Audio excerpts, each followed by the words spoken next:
Avui els donem la nostra guia de turisme inclusiu a Enara, Juan i Bàrbara.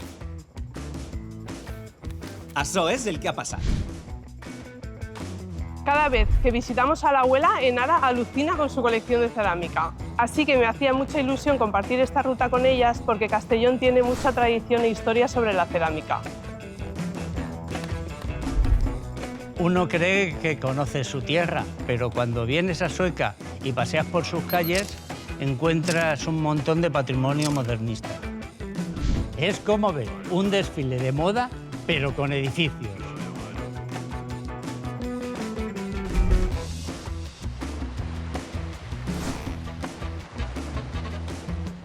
Yo he venido a Alicante, que es donde está la ruta más bonita de la guía. Os presento el Faro del Albir. Tiene unas vistas increíbles.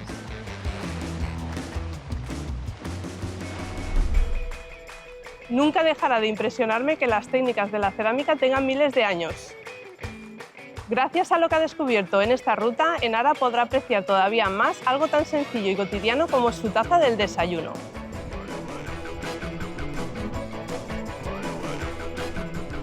Aquí está el asilo de ancianos. Sabía que era la joya modernista de Sueca, pero es que las fotos no le hacen ninguna justicia. En persona impactan mucho más.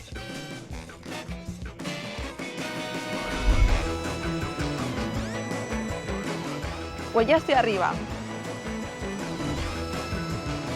Estoy flipando. Tengo el Mediterráneo literalmente a mis pies. Mira, mira. ¿Y dices que hay 26 rutas en total? Tenemos planes para todo el año. Oye, esta guía me la puedo quedar, si no te importa, claro. ¿Sí? Pues, ¿hemos acabado? Perfecto. ¿Puedes cortar? La Comunitat Valenciana també per a tu.